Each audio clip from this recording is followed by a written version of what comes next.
Hay una historia bíblica que trata de dos reyes y dos coronaciones. Un usurpador intenta arrebatar el cetro del poder. Un ángel con un incensario de oro, de pie ante el altar, derrama fuego santo sobre la tierra. Los más grandes engaños sobre el gran rey son desmontados. Todos los reinos ilegítimos son destruidos por una piedra cortada sin manos, mostrando la belleza y fortaleza del unicornio. Al final, el cetro del rey es restaurado al trono. Los súbditos del reino son hechos perfectos a imagen de su Dios, y los santos del Señor heredarán el reino para siempre. Bienvenidos a Revelaciones Bíblicas para la Última Generación, donde los libros son abiertos y los misterios revelados a todos los que aman su venida. Bendiciones, hermanos, bienvenidos. Estoy muy feliz que estén conmigo de nuevo hoy. Vamos a continuar nuestro estudio profundo de la palabra de Dios que habíamos comenzado ayer. Y solamente para recordarles dónde nos pueden encontrar, estamos transmitiendo en Puerto Rico en el canal 77.1. Nuestra emisora se llama DNJ TV, D Destino, N Nueva y J Jerusalén. Es nuestro destino a todos. Y por eso la emisora, de hecho fue el Señor quien nombró nuestra emisora. Estamos también transmitiendo por satélite en todo el Caribe, en América Central y en los países del norte de la América del Sur. Así que si ustedes no nos están sintonizando actualmente y viven en uno de esos países, por favor usted pregúntele a su operador de televisión, su operador de cable y pídanle DNJ TV. El estudio de hoy se llama Revelaciones Bíblicas para la Última Generación. Es una serie de 5 temas y hoy vamos a abordar el segundo tema. Y el tema de hoy se llama El misterio del incensario de oro. Todos son misterios, son cosas que están en la palabra, pero que han sido un poco veladas porque el Señor las ha reservado para la última generación como un hermoso regalo de amor para nosotros. Así que vamos a empezar inmediatamente. Y una de las cosas que queremos combatir es el error en la iglesia, porque aprendimos ayer, cuando estudiamos la alegoría del rey David y el rey Salomón, aprendimos que una de las razones por las cuales nuestra iglesia tiene tanta tibieza es por causa del error. Ha entrado demasiado error en la iglesia, demasiada falsa doctrina. Y por esta razón es importante combatir los errores. Y ahora hay un nuevo error que ha aparecido sobre la escena, y es el error que está siendo enseñado por un pastor muy prominente en los Estados Unidos, que tiene mucha credibilidad, tiene muchos seguidores, y este pastor está enseñando que no hay tal cosa como un cierre de gracia para la iglesia, que Miguel solamente se levanta una vez y que para la iglesia no hay cierre de gracia. Esto, hermanos, lo vamos a desmentir hoy porque la Biblia nos revela que hay un cierre de gracia para la iglesia.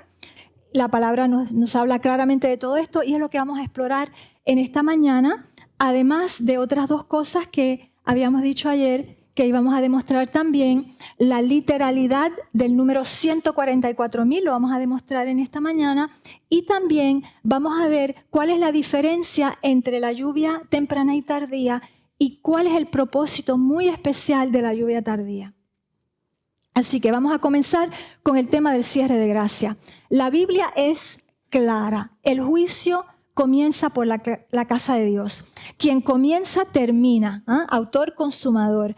Principio, fin. Dios no deja ninguna obra sin terminar. Quiere decir que si el juicio comienza por la casa de Dios, también cierra primero para la casa de Dios. Me parece evidente, pero vamos a ver más evidencias aún.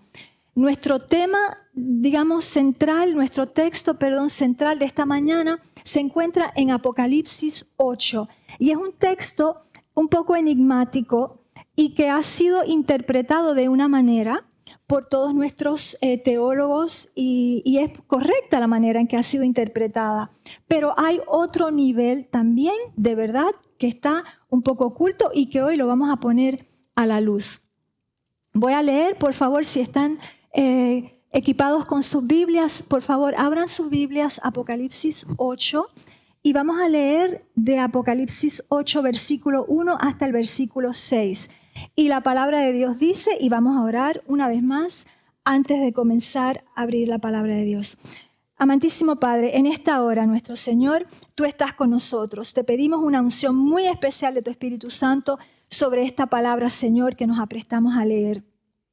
Permite, Señor, que esta palabra hable con autoridad, que esta palabra hable con poder y que hable con amor. Porque aquí no es palabra de hombres lo que venimos a escuchar, sino palabra de Dios. Bendícenos, Señor, y úngenos con tu Espíritu. Danos entendimiento, abre nuestras mentes, quita el velo y, por favor, quita toda resistencia a la luz que tú nos puedas querer dar en esta mañana. Gracias, Padre amado. Te lo pedimos en el nombre poderoso de Jesús.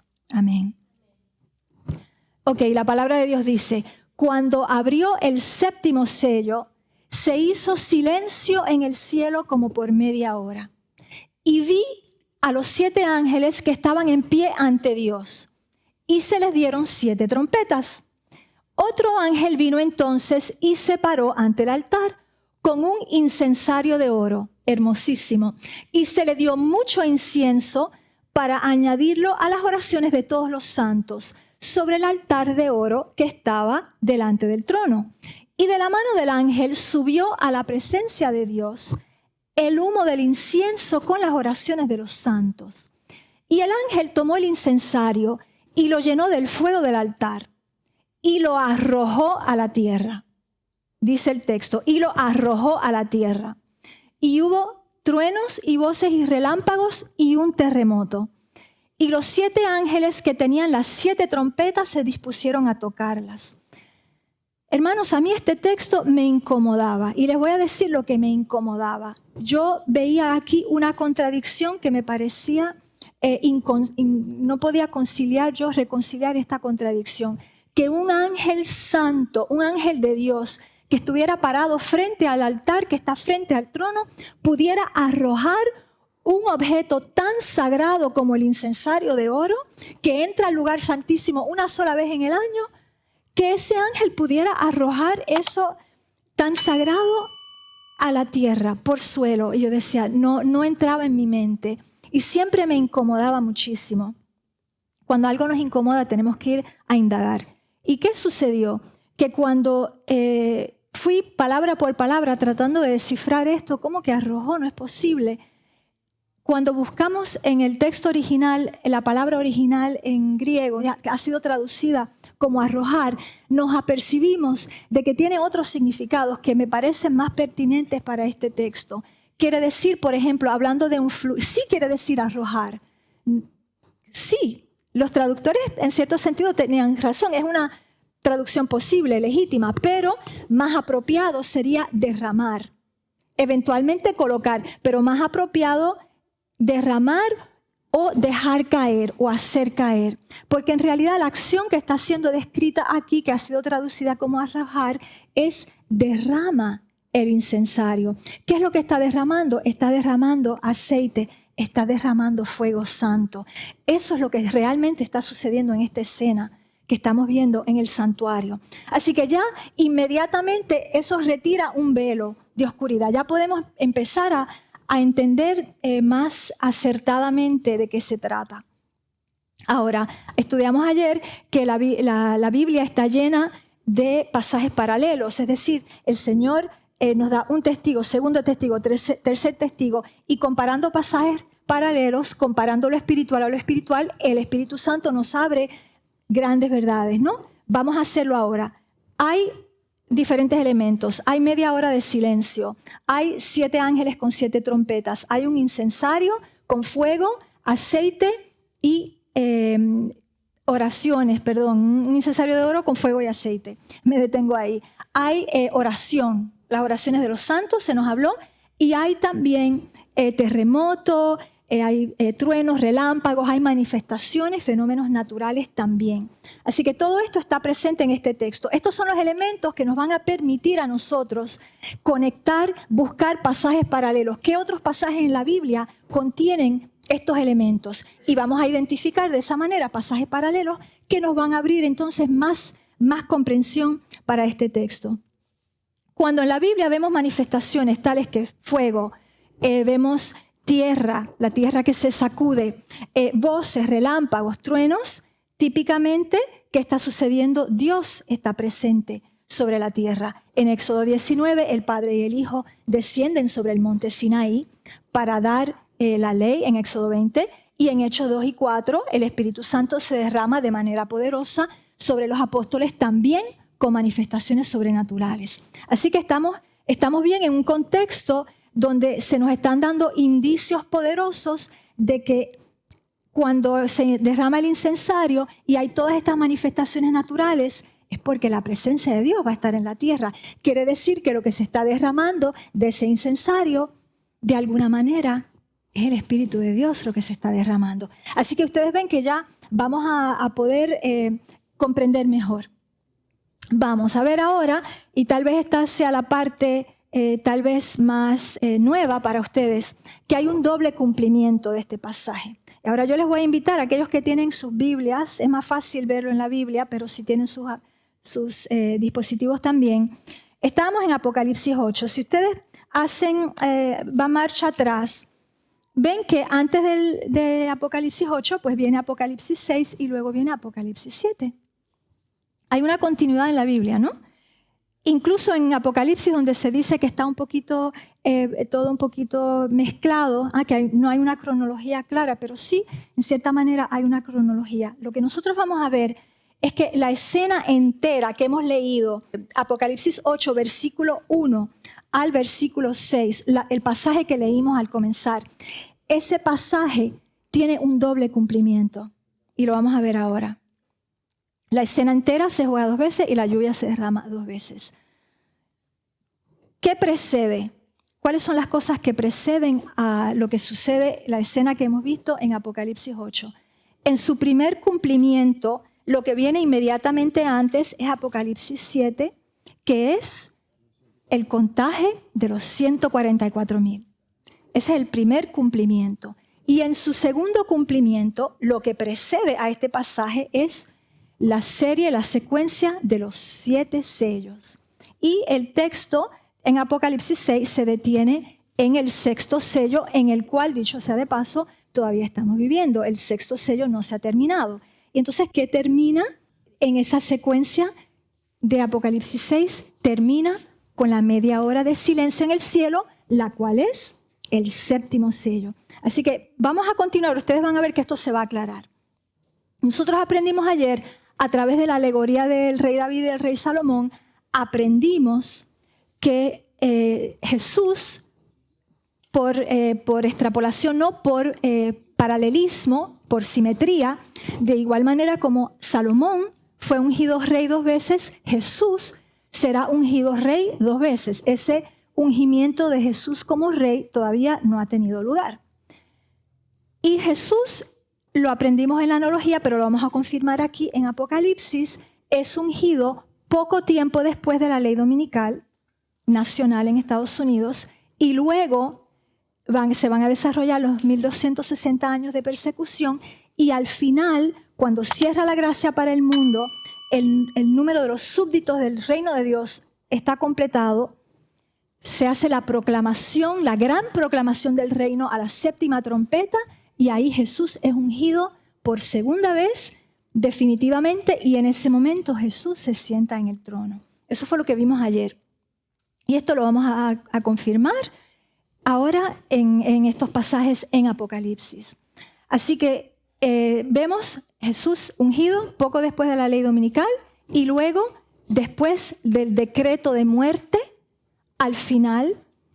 Y es el decreto de muerte lo que cierra la gracia para el mundo, porque la copa de la iniquidad, de los líderes de la iniquidad, ha sido llenada con ese acto, con ese decreto de muerte contra el pueblo remanente. Ok, pues vamos a ver. Entonces, la primera línea de cumplimiento, aquí está la escena que leímos en Apocalipsis. Entonces, lo que precede es el sellamiento de los 144,000 y nos va a llevar hasta el comienzo de las trompetas, ¿no? Que es Apocalipsis 8, versículo 6, donde ahora se aprestan los ángeles a tocar las trompetas, las 7 trompetas, ¿no? Esta es la primera línea de cumplimiento. de este pasaje. Y esto nos está indicando cuando comienzan a sonar las trompetas, quiere decir que la gracia ha cerrado para la iglesia adventista. Se lo voy a leer ahora del espíritu de profecía, lo vamos a ver en un momento, ¿está bien? Entonces, esta es la primera coronación de Jesús. Vamos a ver el texto de la hermana White. Ayer me pidieron que por favor trajera algunos pasajes de la hermana White y hoy vamos a tener una abundancia de pasajes del espíritu de profecía. Así que vamos a empezar con Testimonios volumen 9 y dice: el tiempo de los juicios destructores de Dios, que son las 7 trompetas, son los juicios destructores de Dios antes de las plagas. Dice, es el tiempo de misericordia. Estamos bien en las trompetas porque las plagas ya no hay misericordia. Así que estamos bien en las trompetas. El tiempo de los juicios destructores de Dios es el tiempo de misericordia para aquellos que no han tenido oportunidad de conocer la verdad. Es decir, el mundo todavía tiene tiempo, pero la iglesia no lo vamos a ver. Aquellos que no han tenido oportunidad de conocer la verdad, tiernamente el Señor los mirará, los considerará. Su corazón de misericordia es tocado. Pero, atención, su mano aún está extendida para salvar a aquellos que no conocían. Pero atención, mientras que la puerta está cerrada, aquellos que no quisieron entrar. Por contraste, los que no quisieron entrar son los que sí conocían la verdad, tenían la verdad, pero por razones que a veces no podemos entender, no quisieron entrar. No quisieron entrar. Así que estamos realmente en un caso muy triste, ¿verdad? El cierre de gracia para hermanos de la iglesia que tal vez no han recibido el amor a la verdad y de alguna manera se han quedado tal vez estancados en su evolución espiritual y no han podido acceder a la gracia total salvadora de Dios. Así que nosotros tenemos que orar mucho, mucho por nuestra iglesia. Mucho, mucho por nuestra iglesia. Tengo un peso muy grande por nuestra iglesia en este momento. Segunda línea de cumplimiento de este pasaje que leímos en Apocalipsis 8. Vimos que lo que precede entonces es el 6º sello y el pasaje comienza con el 7º sello, Apocalipsis 8:1, la media hora de silencio en el cielo, que la vamos a explicar ahora, y culmina entonces con la 7ª trompeta, la proclamación del reino de Dios, y ahí Jesús se sienta en el trono y Jesús hace preparativos entonces para regresar a la tierra. Ahora, ha habido mucho debate sobre esta media hora de silencio en el cielo. Y lo que tenemos que entender es que, ¿recuerdan en Apocalipsis 10, el ángel con el librito, y el ángel dice, no habrá más tiempo? ¿Recuerdan? Esto está hablando, no es que no habrá más tiempo, es que no habrá más tiempo profético. Que de ahora en adelante el tiempo será literal. No habrá más tiempo cronos, que es un tiempo largo, sino de ahora en adelante todos los tiempos serán cortos, serán literales. Es lo que está diciendo ese ángel en Apocalipsis 10. Entonces se le está atribuyendo a la hermana White algo que ella nunca dijo. Lo aclaro porque es importante. Se le atribuye a la hermana White que esta media hora de silencio en el cielo corresponde a 7 días. 7 días en tiempo profético de ascenso al cielo, que nosotros vamos a ser llevados con Jesús al cielo. La hermana White nunca dijo esto. En primeros escritos, cierto que la hermana White habla de que subimos al cielo 7 días y la Biblia lo confirma, lo vimos ayer en la alegoría. Sin embargo, la hermana White de ninguna manera y en ningún pasaje que yo conozca, y si ustedes lo conocen, por favor me corrigen, pero nunca he visto ningún pasaje de la hermana White donde ella conecte lo que ella dijo en primeros escritos de esos 7 días de traslado al cielo, que ella lo conecte con la media hora de silencio. Los que están enseñando esto es porque están interpretando los 7 días como tiempo profético. La hora la están interpretando como tiempo profético, lo cual se traduce en 7 días. Pero este tiempo es literal. ¿Y qué es lo que está sucediendo en el cielo en este momento? Es la media hora de silencio durante la cual el Padre está ungiendo al Hijo con el Espíritu Santo. Y ahí se derrama, como lo describe, de igual manera como sucedió con su ungimiento como sumo sacerdote. Todos lo hemos leído en los Salmos, cuando se derrama sobre la barba de Aarón y su túnica y baja la unción del Espíritu sobre los apóstoles en el aposento alto. Lo mismo está pasando aquí, pero su unción como rey en este momento. Vamos a continuar porque tenemos muchísimo que cubrir hoy. Ahora, podemos encontrar en la Biblia otros testigos, porque tenemos que ser así, tenemos que ser muy estrictos, ¿no? Rigurosos con nuestro estudio. Hay otros testigos que nos puedan confirmar lo que yo estoy aquí afirmando. Vamos a ver. Primero, este no lo voy a profundizar, pero ustedes lo conocen, porque pienso que la mayoría de ustedes conocen esta cronología del tiempo del fin que está en Ezequiel. Así que yo no la voy a profundizar hoy porque es mucho más conocida. En Ezequiel 7 se declara que es el tiempo del fin. Ezequiel 8, todas las abominaciones de la iglesia, las cuales culminan con la adoración al sol.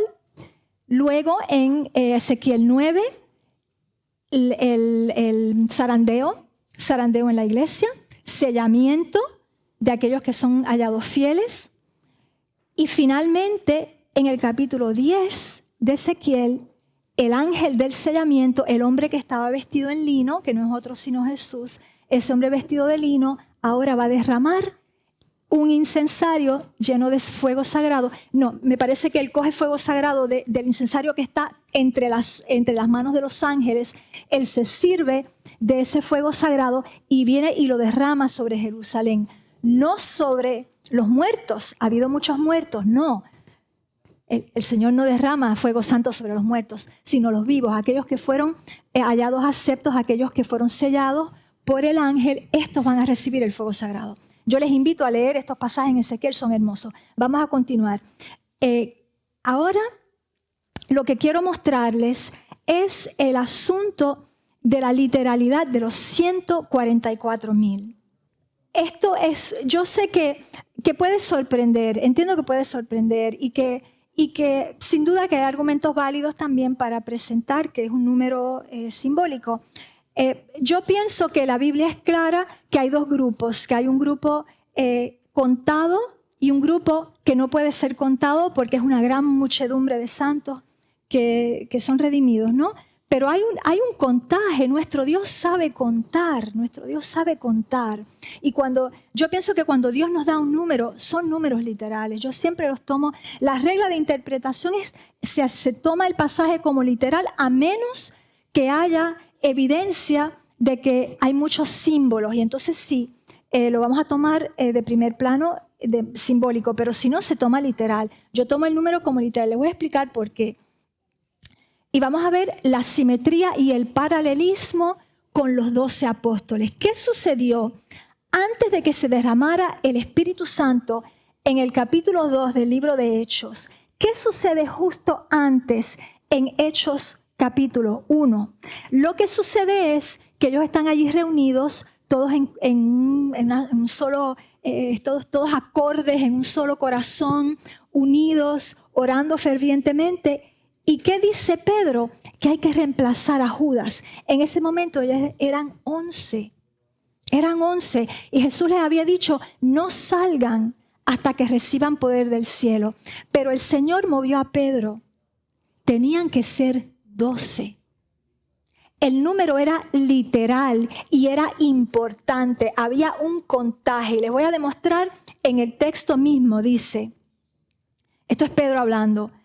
Varones hermanos, era necesario que se cumpliese la escritura en que el Espíritu Santo habló antes por boca de David acerca de Judas, que fue guía de los que prendieron a Jesús, fue el gran traidor. Y era contado con nosotros. No dijo estaba entre nosotros, era parte del grupo. No, era contado con nosotros.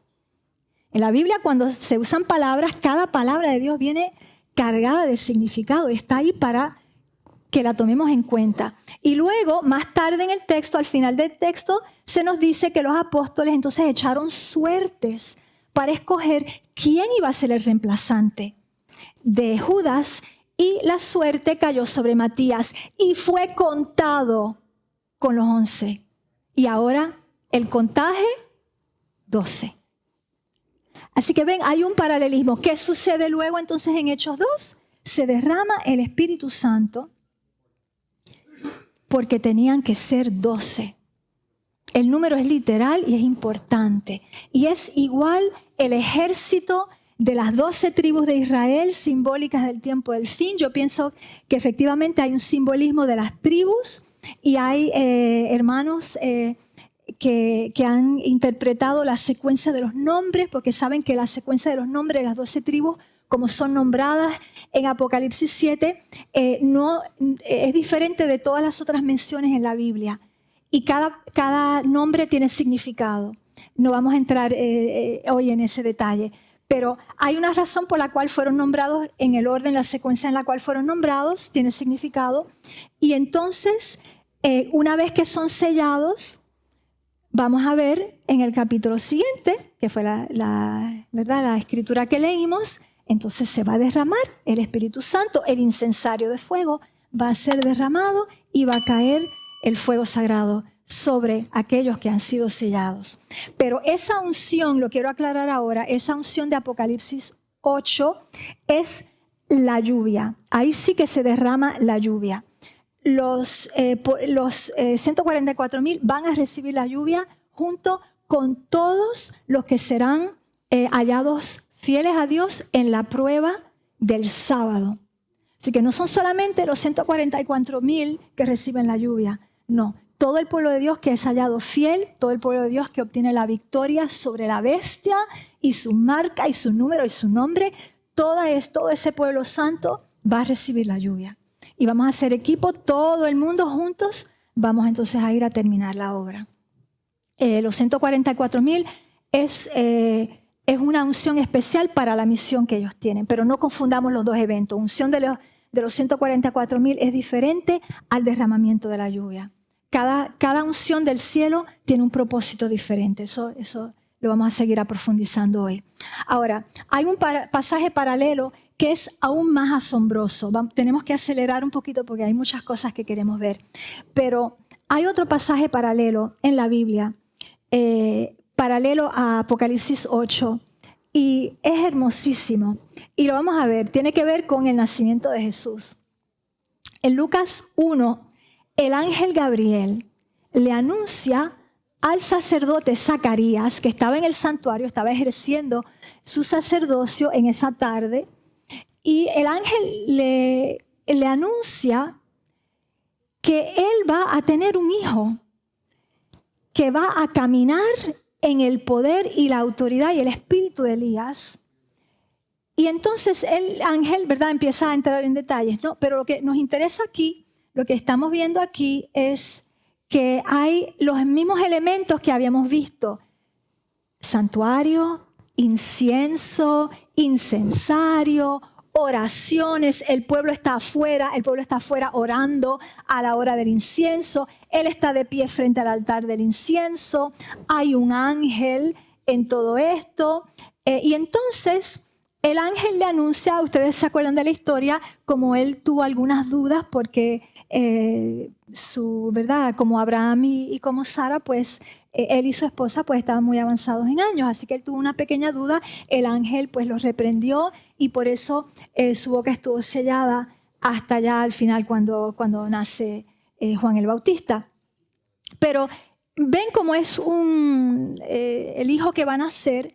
Este Juan que va a nacer es un tipo de los 144,000, porque camina en el espíritu y el poder de Elías, y no beberá vino ni sidra, será lleno del Espíritu Santo, es decir, reforma de salud, tendrá una dieta muy estricta para que el poder del Espíritu de Dios se pueda derramar en él. Muy bien, vamos a continuar. Juan el Bautista, entonces seguimos con este mismo tema. Juan el Bautista es un tipo de los 144,000, porque los 144,000, de igual manera que este niño que le nació a esta pareja de manera tan milagrosa, pues de igual manera los 144,000 son hijos de Dios.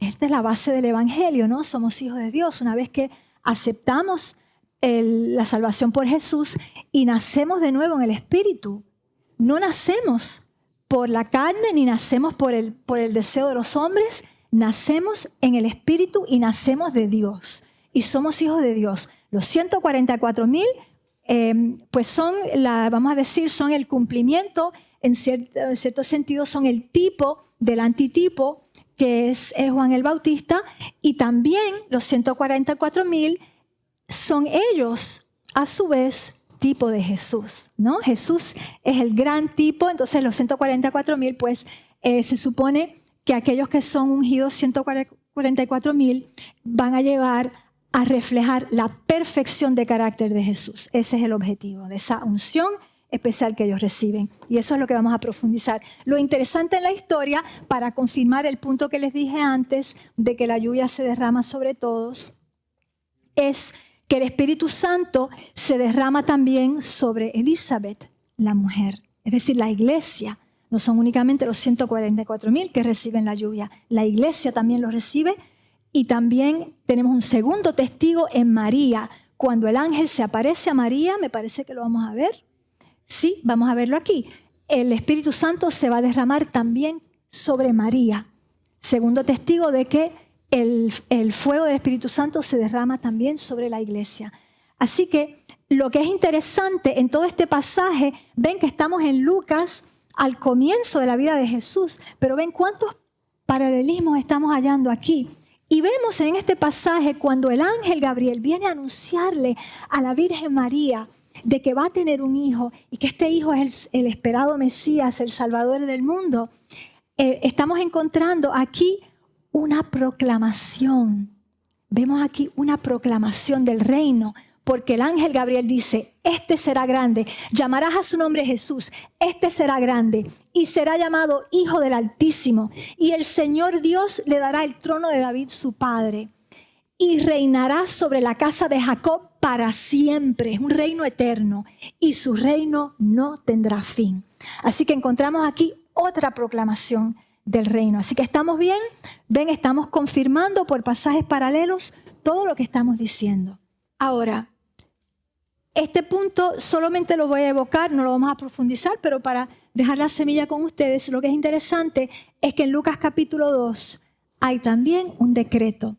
¿Y de qué se trata este decreto? De un contaje, el censo. ¿Recuerdan cuando ellos tuvieron que regresar? María y José tuvieron que regresar a su ciudad natal. ¿Por qué? Para el censo. Y eso fue lo que permitió que Jesús naciera donde se había predicho que Jesús iba a nacer. Así que ven cómo hay todos los elementos, incluso el censo lo encontramos en esta historia. La pregunta que yo me hago, y la dejo con ustedes, no la vamos a estudiar, es, ¿será acaso que Roma, al tiempo del fin, ligado a la crisis de salud, ligado al nuevo orden mundial, ligado al gran reseteo, ¿será acaso que Roma va a instar o a decretar que se haga un censo a la escala mundial, como en aquel momento lo fue, a la escala de todo el imperio romano se hizo el censo? ¿Será acaso que Roma el reino de la bestia, va a lanzar un censo a la escala mundial? Pregunta, podría ser. En todo caso, aquí estamos, ¿verdad?, con una tipología que parecería indicar esto. Ok, rápidamente vamos a recapitular lo que hemos visto hasta ahora para entonces pasar a estudiar otras cosas igualmente hermosas como esta. Ok, hay una ceremonia de coronación en el santuario celestial que dura media hora. Yo lo voy a leer, no espero que ustedes puedan leer los caracteres, sé que está muy pequeño, pero estamos recapitulando lo que hemos visto. Ceremonia de coronación en el cielo, en el santuario precisamente, que dura media hora. Esta ceremonia se repite, hay dos instancias de esta ceremonia. Primero ungimiento de Jesús, segundo ungimiento de Jesús como rey. A la primera coronación, en el texto que vimos, las 7 trompetas van a comenzar a sonar. A la segunda coronación, la trompeta que suena es la séptima. La última trompeta, ahí cierra la gracia. Y de hecho encontramos otros testigos en Apocalipsis 10, versículo 7, donde nos dice que el misterio de Dios se consumará al sonido de la séptima trompeta. Y debería decir justo antes de que suene, el texto original en griego dice justo antes de que suene la séptima trompeta es que cierra el misterio. No es cuando la trompeta suena, es justo antes de que suene la trompeta, porque ahí es que se levanta Miguel. Y entonces luego Miguel se cambia de vestimenta, Miguel se sienta en el trono y es ungido como rey a la séptima trompeta. Ese es el orden, ¿no? Ok, continuemos. En la primera coronación, las oraciones de los santos, ese incienso, ¿verdad?, que sube con las oraciones y las peticiones de los santos están orando para recibir el Espíritu Santo a la primera coronación.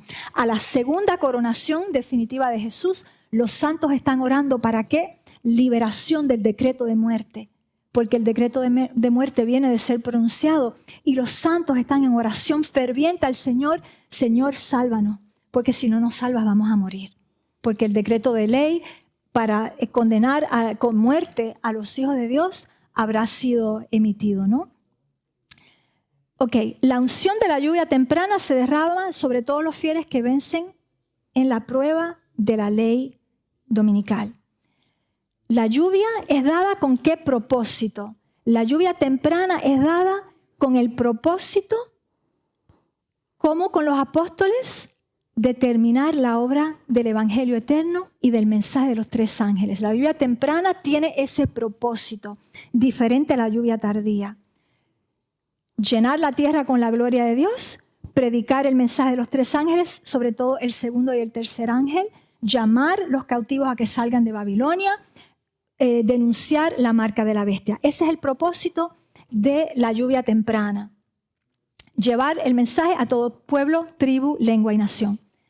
Luego, esta lluvia, lo vimos, es acompañada de manifestaciones y fenómenos naturales. Así que la vamos a ver, eso se va a repetir en el tiempo del fin, lo vamos a presenciar. La primera coronación marca el cierre de gracia para la iglesia adventista. La misericordia se cierra para aquellos que tenían la verdad, pero no quisieron entrar. No quisieron entrar, ¿dónde? En el lugar santísimo. O se quedaron en el atrio, o se quedaron en el lugar santo, como de hecho una visión muy terrible que ustedes conocen que la hermana White tuvo, donde muchos se quedaron en el lugar santo y no siguieron a Jesús a este lugar santísimo. Se van a perder, porque los que se quedan en el lugar santo van a seguir a Satanás. Es escalofriante. Por eso, hermanos, repito, debemos orar mucho por la iglesia. La iglesia necesita mucha oración en este momento. La segunda coronación, seguida de la séptima trompeta, la segunda coronación, la cual ocurre en el momento de la séptima trompeta, señala el cierre de gracia para el mundo y ahora se van a derramar 2 cosas en paralelo. Los paralelismos siguen. Sobre los malvados se derraman las plagas terribles, las 7 plagas postreras, pero sobre los santos se va a derramar el fuego del Espíritu Santo.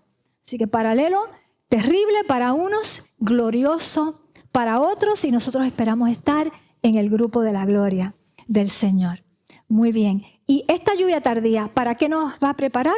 Nos va a preparar para dos propósitos. Número 1, que podamos atravesar el periodo de esas terribles plagas asoladoras que van a asolar la tierra, y toda la tierra estará contra nosotros. Nos van a detestar, como lo dijo Jesús. Por mi nombre os odiarán, ¿no? Así que nosotros vamos a tener que ser fuertes para soportar todo esto. Pero de otro lado, y tal vez más importante aún, la lluvia tardía tiene un propósito de prepararnos a estar de pie sin intercesor frente al trono. Así que cuando se proclama, ¿verdad?, el decreto de muerte, es cuando en ese momento Miguel se levanta, ya lo hemos visto, y comienza a sonar la séptima trompeta, y esa es la última proclamación del reino. Muy bien, ahora sí, hermanitos, yo les voy a pedir que ahora recibamos esto con amor, porque esto que vamos a ver ahora, yo lo encuentro tan hermoso, es algo diferente para la última generación que el Señor va a hacer, una obra especial. Ahora vamos a ver el paralelismo, porque aquí tenemos que regresar al jardín del Edén, porque vamos a ver un paralelismo muy fuerte con el principio y el fin. Alfa y Omega. El mundo comenzó con una prueba de obediencia en el jardín del Edén, y el mundo terminará con una prueba de obediencia, excepto que la primera prueba de obediencia fue mucho más fácil. Si la hubieran pasado, no estuviéramos todos aquí sufriendo. La última prueba de obediencia, que es la prueba del sábado, será una prueba difícil, vamos a vivir momentos muy difíciles y vamos a necesitar, como dice la hermana White, una fe que podrá resistir hambre, cansancio, retraso, incluso desánimo. Es decir, nuestra fe tendrá que ser más fuerte que todo lo que viene contra nosotros. Si Adán y Eva hubieran pasado la prueba, y esto es lo que vamos a ver ahora de manera un poco más profunda, Dios los hubiera sellado en una perfección tal, los hubiera hecho tan conformes a su propia imagen y a su propio espíritu, que ellos nunca hubieran pecado si hubieran pasado la primera prueba. Y es lo que vamos a ver ahora. Vamos a leer, tenemos algunos textos, los voy a leer porque es que son muy importantes y que tal vez son textos que no son tan conocidos, así que vamos a tomar el tiempo de leerlos. Si nuestros primeros padres hubieran soportado la prueba y hubieran vencido la tentación del árbol, Dios los hubiera colocado más allá del alcance de Satanás y de la tentación del pecado. Nunca hubieran caído. Vamos a leer en Signs of the Times del 1902, julio del 1902.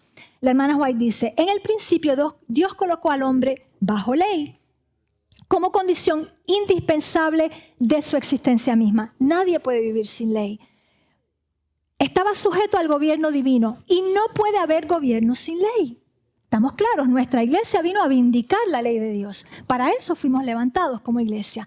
El árbol del conocimiento, el cual estaba cerca del árbol de la vida, en el medio del jardín del Edén, sería una prueba de obediencia, fe y amor de nuestros primeros padres. Vamos a hablar un poquito de eso esta noche también. Mientras se les permitía, de comer libremente de todo otro árbol, se les prohibía comer de este, bajo pena de muerte. Y ahora escuchen bien. Serían expuestos a las tentaciones de Satanás, pero si pasaban la prueba, serían finalmente puestos más allá del poder de Satanás para beneficiar del favor perpetuo de Dios. A perpetuidad hubieran sido perfectos y se hubiera cumplido, sin todo este dolor de todos estos 6,000 años, se hubiera cumplido el propósito de Dios de reemplazar los ángeles caídos. Sin dolor, sin llanto, sin clamor. Vamos a seguir leyendo, quiero darles 2 testigos más de esto. Y son pasajes realmente que elevan nuestro espíritu cuando recibimos estas verdades. Es para alentarnos, para decir que la perfección divina en Cristo es posible. Que eso no es una quimera, que eso no es una ilusión, es real. Y que los que están enseñando, incluso en nuestros seminarios y nuestros pastores es lo que están aprendiendo cuando salen de seminario, que siempre estaremos pecando hasta que Jesús venga, que la carne no puede ser vencida. Es una mentira de Satanás, es un engaño de la serpiente. Dios tiene el poder que Él nos da para que podamos vencer. Y lo vamos a leer aquí en estos 2 pasajes hermosos que vienen de la historia de la redención. Dice, Él, hablando del Señor, colocaría al hombre bajo probatoria para probar su lealtad antes de que se le pudiera hacer eternamente seguro. El plan era hacerlo eternamente seguro, pero Dios primero tenía que probar su amor. Si el hombre sobrepasaba la prueba con la cual Dios le probaría, sería a término, escuchen bien, sería a término hecho igual a los ángeles.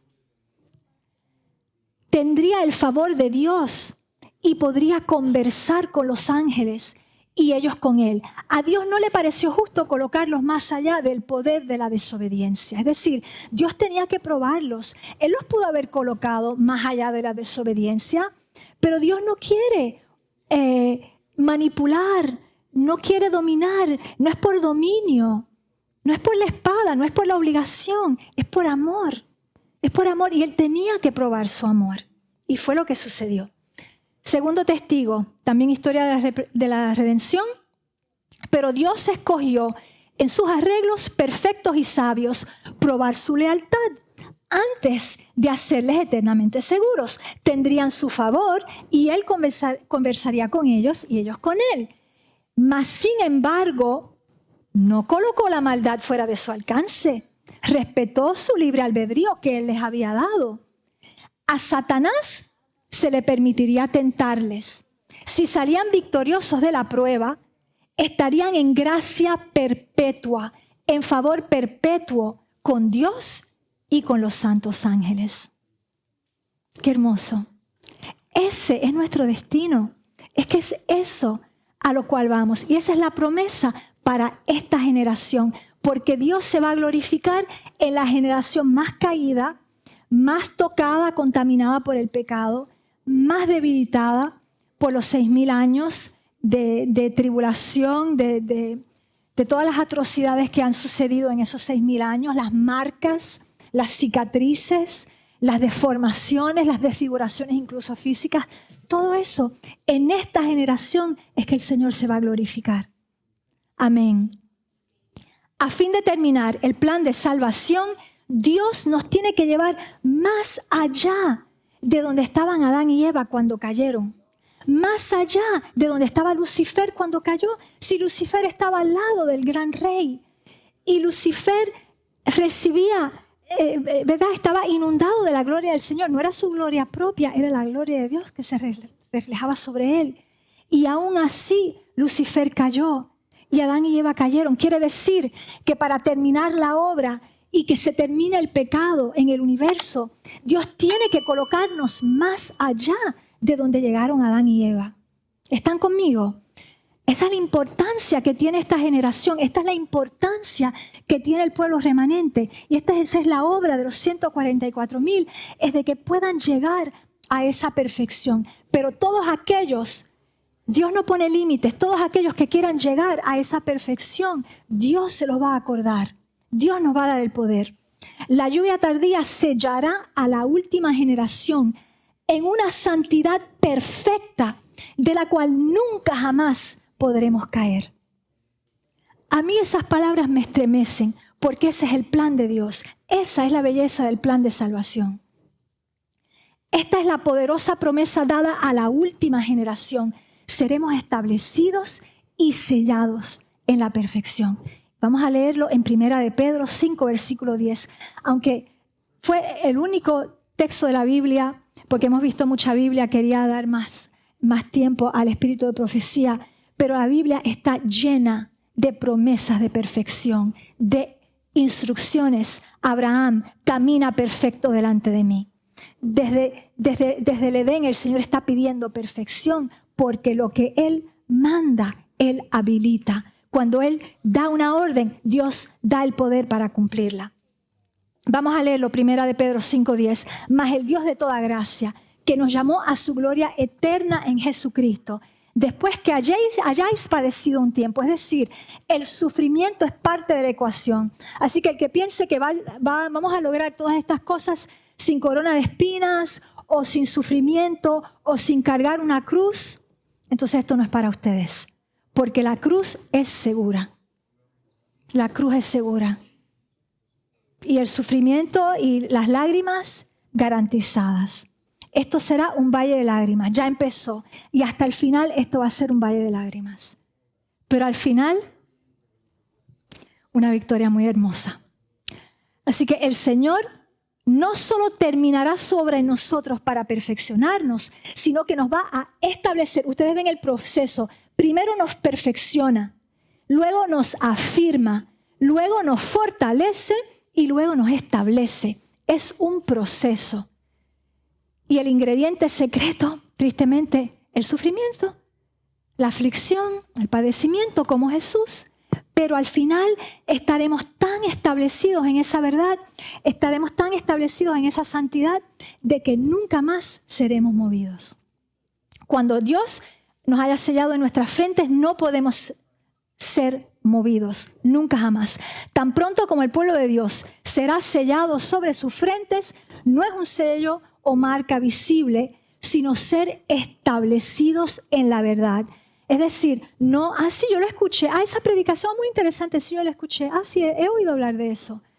No, lo puedo enseñar, lo entendí también que lo puedo explicar a otros. Y el tercer nivel, lo soy. Eso que leí no se quedó en el texto, no se quedó intelectualmente comprendido, lo soy. Me convertí en esa palabra. Soy como Jesús. Ese es el proceso. Entonces, recapitulando, es para que no puedan ser movidos. Aunque se desplomen los cielos, no podremos ser movidos. El sello de Dios sobre la última generación será perpetuo e irrevocable. Como en el libro de Esther, escribid pues vosotros a los judíos como bien os pareciere, en nombre del rey, y selladlo con el anillo del rey, porque un edicto que se escriba en nombre del rey y se sella con el anillo del rey no puede ser revocado. Amén. No podrá ser revocado ese sello. Ahora, la pregunta es, ¿cómo nos preparamos para el sello? La hermana White pregunta, ¿qué estás haciendo en el gran trabajo de preparación? Hay que desconfiar de nosotros mismos, tenemos que humillarnos ante Dios, tenemos que purificar nuestras almas y estar prestos, ponernos como sacrificio en el altar, sacrificio viviente en el altar, para poder recibir el molde divino y recibir el sello de Dios. Cuando se pase el decreto y se ponga el sello sobre ellos, sus caracteres serán para siempre. Sus caracteres serán para siempre puro y sin mancha para toda la eternidad. Hermoso, amén. Amén. Hermanos, con esas palabras gloriosas vamos a cerrar. Amantísimo Padre, en esta hora, Señor, yo te pido en el santo y poderoso nombre de Jesús, que tú de nuevo, Señor, retires todo espíritu de incredulidad, que tú retires todo espíritu de tradición, que tú retires toda sabiduría de hombres, que tú retires el espíritu de duda.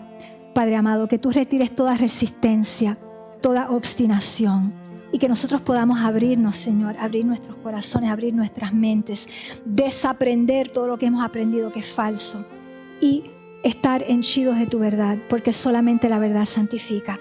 Hemos visto las hermosas promesas que tú tienes para esta generación, que nos amas como no has amado a ninguna generación, simplemente porque te has apiadado tanto de nuestra decrepitud, Señor, que has tenido tan gran misericordia con nosotros y tu piedad es tan y tan grande que has previsto este plan maravilloso y glorioso para que no quede ninguna duda de que esta no es obra de hombres, esta es obra de Dios.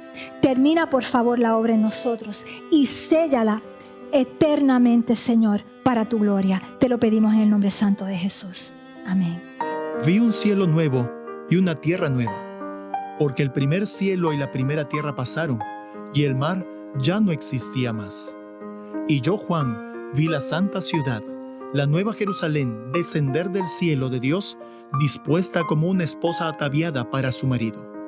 Y el que estaba sentado en el trono dijo: He aquí, yo hago nuevas todas las cosas, y no habrá más maldición, y el trono de Dios y del Cordero estará en ella, y sus siervos le servirán, y verán su rostro, y su nombre estará en sus frentes.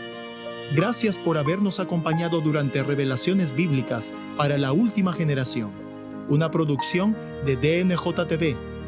Si has sido bendecido por este programa, por favor, compártelo con otros. Para toda pregunta relativa a este tema bíblico, escríbenos a info@dnj.tv.